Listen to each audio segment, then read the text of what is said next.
Vamos ahora respecto de la preocupación que hay en torno a Venezuela. Vamos a conversar con el analista internacional y académico de la Universidad del Desarrollo, Jorge Sanz. Jorge, gracias por estar con nosotros nuevamente aquí en Infinita. Bienvenido, buenos días. Hola Juan Manuel, muy buenos días. Déjame partir preguntándote, Jorge, por este concepto que se instaló a partir de la posición que ha asumido el presidente Donald Trump, de la famosa doctrina Monroe, ¿no? Que para muchos es hoy día un tema que probablemente a algunos les puede resultar medio desconocido incluso, pero sería bueno que explicáramos de qué se trata la doctrina Monroe para hablar después de la doctrina Donroe, que como se le ha puesto ahora con la idea del nombre de Donald Trump. ¿Qué es lo que es la doctrina Monroe? La doctrina Monroe nace en la época de 1823, después de el Congreso de Viena, después de Napoleón. Las potencias europeas buscaron la forma de recuperar sus colonias. Uh-huh. En ese instante, Estados Unidos, que ya era grande, señala a los europeos que efectivamente se preocuparan de Europa porque América se podía manejar sola. América era de los americanos. De ahí en adelante empieza a surgir este concepto de que, durante la Guerra Fría en particular, de que ese América para los americanos que aparece como producto de una recolonización que iban a hacer los europeos, empieza a aparecer como parte de eso que se instaló en la mente de las personas, que América era para Estados Unidos. Y avanzó en el tiempo. Algunos presidentes la fueron cambiando, algunos presidentes la fueron sosteniendo, la fueron aumentando. Truman dice, nosotros vamos a ayudar a los que se quieran ayudar. Roosevelt también la cambia. Pero, en definitiva, lo que hace el presidente Trump es decir, agregar a su estrategia de seguridad y defensa esta idea de que América es para los americanos, y esta América para los americanos asume ese concepto que tenía todo el mundo, que es para Estados Unidos. Y Estados Unidos, en su estrategia de seguridad y defensa, se arroga el derecho o, como lo dijeron, el liderazgo del mundo occidental, y divide el mundo en áreas: un área de influencia de Rusia, un área de influencia de China y un área de influencia de Estados Unidos, que es el mundo occidental. No es necesariamente América, es el mundo occidental, incluido Europa, y ese mundo occidental tiene un centro de gravedad que es América. Eso, en definitiva, es, en muy corto resumen, lo que estamos hablando de la nueva doctrina Monroe. Ya, y en esta posición el presidente Trump, de definir en el fondo que América primero, América para los americanos, etcétera, etcétera, puede ¿le permitiría a él tener alguna mayor justificación para incursiones distintas a la que ya vimos el sábado en la madrugada? Estoy pensando en otros lugares para, digamos, aislar a Rusia, a China y por supuesto a otros países como Irán y Corea del Norte. Es muy difícil que haya nuevas intervenciones. ¿Por qué? Porque hay que construir un relato. Lo que hace el presidente Trump es construir una manera de instalar a Venezuela como un riesgo para Estados Unidos, que parte con el presidente Obama. Y de ahí en adelante, esta construcción de un riesgo para Estados Unidos determina que el presidente Maduro o el dictador Maduro o Maduro es el líder de un cartel de narcotráfico. Uh-huh. Esa secuencia de hechos, que está súper bien estructurada, nos hace pensar que Estados Unidos fue a buscar a un bandido. No fue a buscar al presidente de Venezuela, porque el presidente de Venezuela no existía. El presidente de Venezuela, elegido por la autodeterminación venezolana, era Edmundo González. Entonces, lo que fueron a buscar es a un bandido que había usurpado un cargo y que además estaba convirtiéndose en un riesgo para la seguridad de las personas en Estados Unidos y un riesgo para Estados Unidos. Ese relato no está en términos de Petro, por ejemplo. A pesar de las amenazas, a pesar del cuídate, etcétera, no está. ¿Por qué? Porque Petro es un presidente democrático, elegido, nos guste, no nos guste, él fue elegido por Colombia. Es completamente diferente, nadie está cuestionando la elección de Petro, nos puede gustar como gobierno o no, pero no hay un debate en el mundo respecto de si Petro es presidente legítimamente electo. Exactamente. Entonces, eso es lo que no está, y hoy día lo que hay es una disputa. Ahora, con el presidente Petro está de salida. Por tanto, sería un error estratégico del éxito que tuvo en Venezuela destruirlo con una invasión o con una acción sobre Colombia sin haber hoy día el relato que se construyó para Venezuela. Ahora, ¿esto es solo retórica? Entonces uno podría interpretar del presidente Donald Trump, ¿o tú crees que en estricto rigor el presidente estaría diseñando una estrategia que vaya más allá de Venezuela? Tengo la sensación de que a partir de la seguridad, de la estrategia de seguridad que elaboró Estados Unidos, el presidente Trump va a tomar nuevas acciones. Ya le avisó a Cuba que se está cayendo, le avisó a Nicaragua que era un problema, le avisó a Petro que era una complicación, pero hoy día lo que tiene que hacer es terminar el caso de Venezuela lo más pronto posible. Empieza el 17 de marzo. Y lo otro es que debería empezar a tomar algún tipo de acción, porque el fondo de la estrategia es sacar a China y sacar a Rusia de América. Esa es la parte difícil. ¿Cómo va a sacar a Rusia y China de América? No necesariamente tomando acciones contra los países, porque se va a tener que hacer cargo de todos los países y no lo puede hacer. Entonces tiene que elaborar, ahora tiene que hacer la bajada de la estrategia de seguridad para ver qué es lo que vamos a hacer. Y ese qué vamos a hacer no significa la salida de los presidentes que a él no le gusten. Uh-huh. Ahora, hablemos un poco de... uno entiende, no sé si entiende, pero está tratando de entender o de ir definiendo el perfil del presidente norteamericano. No es nuevo, ya lo conocimos durante 4 años, o pareciera que este es un Donald Trump 2.0, digamos, en términos de lo desatado, pero después de vanagloriarse el éxito respecto de lo que consiguió en Venezuela, lo hemos visto en todos estos días hablando de Cuba, de México, de Colombia y también de Groenlandia. Ya vamos a hablar de Groenlandia en un momento más.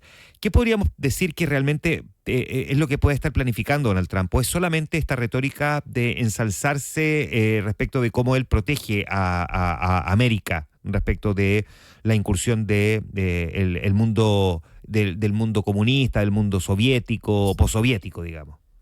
Hay varios elementos, Juan Manuel. El primero es que el mundo como lo conocíamos terminó. Terminó el sábado en la mañana cuando iban saliendo los aviones con el presidente Maduro. Ese mundo basado en reglas se acabó porque las reglas no funcionaron. Las reglas eran tremendamente bien intencionadas. Nos vamos a juntar a conversar respecto de los problemas para evitar la guerra. Lo único que hemos tenido han sido un montón de guerras. Entonces eso quiere decir que no funcionó. No podemos desechar el derecho internacional porque a través del derecho internacional se protegen principalmente los países más chicos y se benefician las potencias. Entonces, el derecho internacional tiene que exigir. Yo le escuché una frase a Claudio Grossman que decía, mira, los 10 mandamientos todavía existen.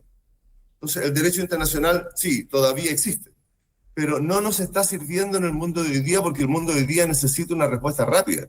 No podemos seguir conversando respecto de lo que pasa en Venezuela, porque mientras conversamos de lo que pasa en Venezuela, el crimen organizado avanza, las migraciones avanzan, las personas siguen arrancando de Venezuela, Maduro seguía haciendo lo que quería.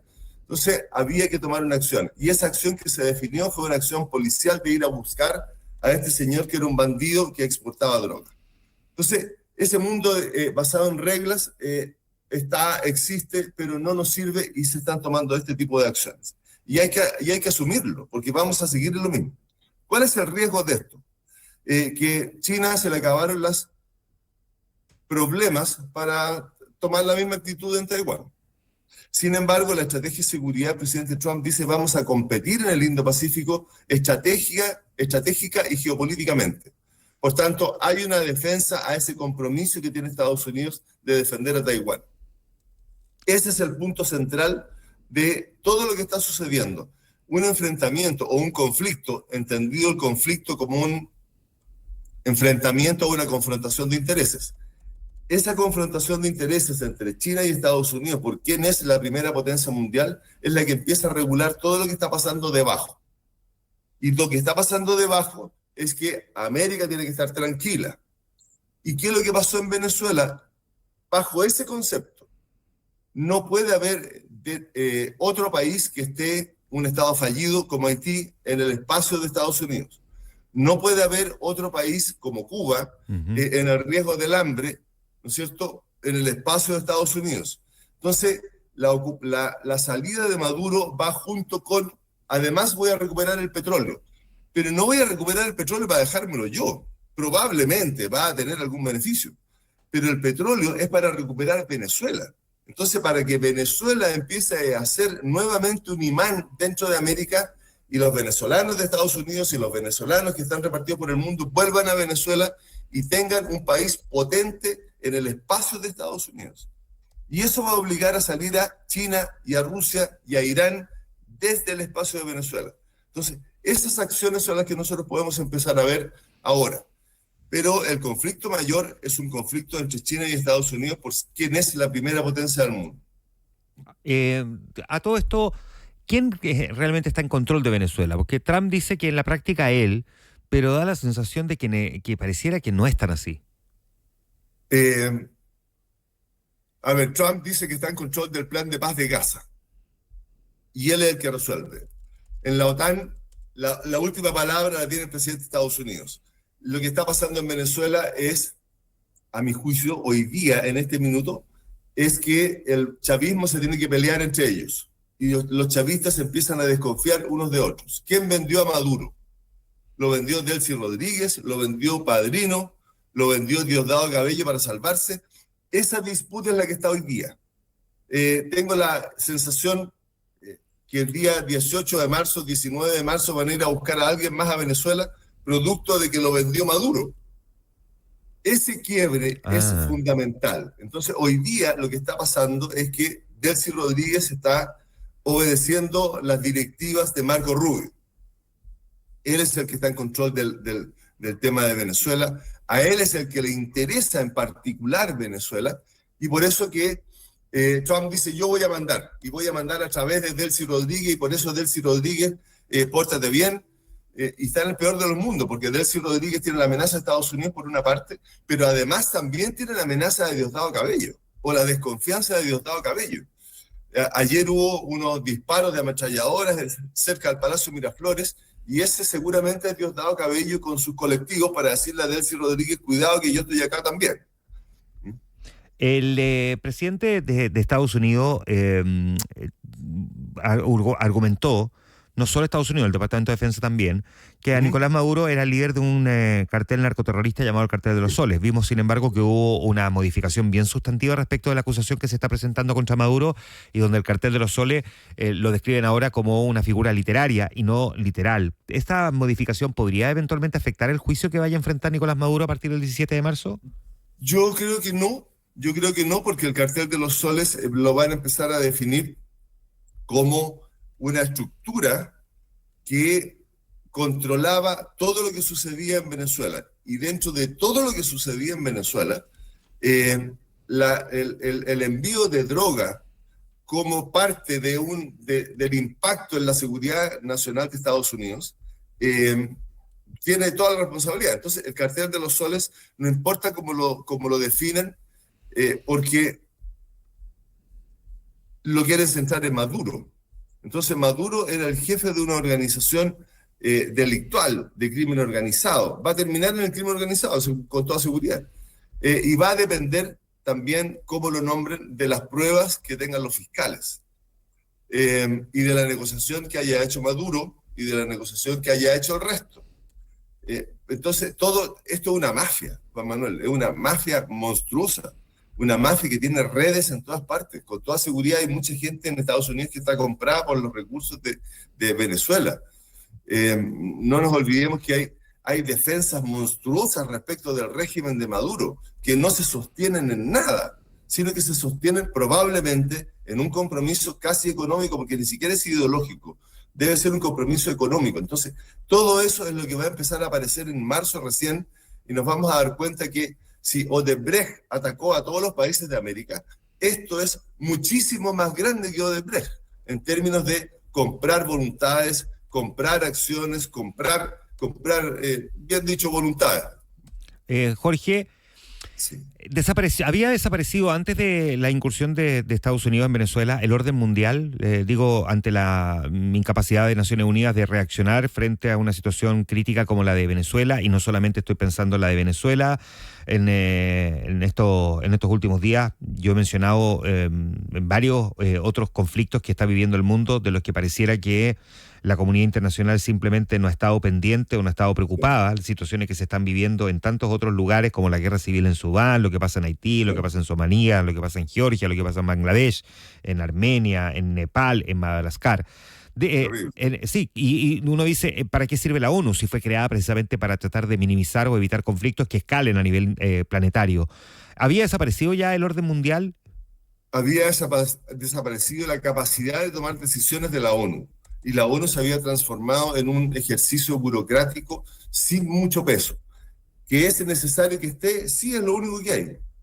Pero el presidente Trump, cuando fue a la Asamblea de la ONU, les dijo: ustedes no sirven para nada. Les quitó parte de los recursos. Sí. Y empezó a tomar él la responsabilidad de solucionar los problemas, porque la ONU no lo hacía. Convengamos que hay un mensaje del Papa hace un mes donde dice: tenemos que orar porque están asesinando a los cristianos en Nigeria. Y a nadie le importó. Y el Papa no tiene más armas que orar. Entonces se pusieron a orar. Bueno, ¿quién escuchó la oración? La escuchó Trump. Y Trump llamó al presidente de Nigeria, el presidente de Nigeria lo autorizó, Trump bombardeó a ISIS, pero nadie más hizo nada. Por lo tanto, esa petición del Papa, que había que orar por los cristianos, el único que la solucionó fue Trump, independiente que nos guste o no nos guste. Pero Estados Unidos se arrogó el derecho de tratar de solucionar los problemas que habían. Entonces, ahí hay además del listado que diste tú, Juan Manuel, ahí tenemos otro. Los cristianos de Nigeria que estaban siendo asesinados, y el presidente de Nigeria autoriza a Estados Unidos a bombardear su territorio porque él no tenía el control. Bueno, ahora tiene el control. Entonces, pasaban esas cosas. Maduro ya estaba arriba de un helicóptero, arriba del Iwo Jima, ya había salido de Venezuela, y la OEA dice: bueno, nosotros ahora vamos a conversar. ¿Qué van a conversar si el problema ya terminó? Llevamos años con el problema de Venezuela y la OEA no ha dicho una palabra. ¿Qué sacamos con tener a una tremenda organización como Naciones Unidas, que efectivamente existió y tenía las mejores intenciones y es la responsable, según el artículo 1 de su carta, de la seguridad del mundo?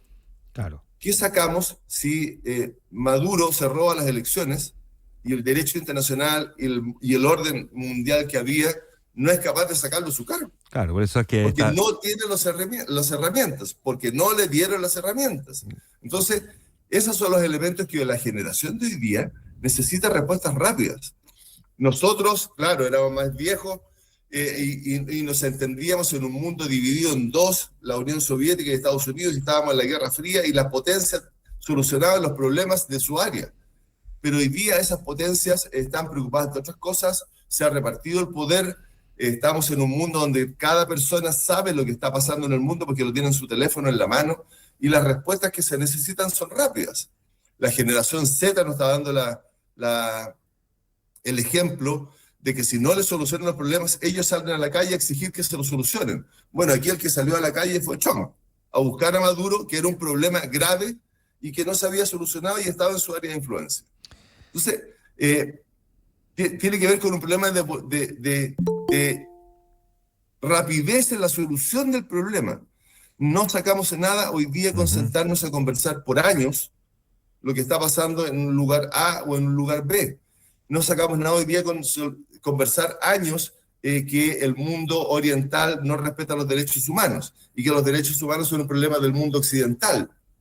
Entonces, creo que el mundo, ese orden mundial basado en reglas, y esas reglas sostenidas en la voluntad y en el honor de los estados, hoy día no estaba funcionando, y nos dimos cuenta el día sábado.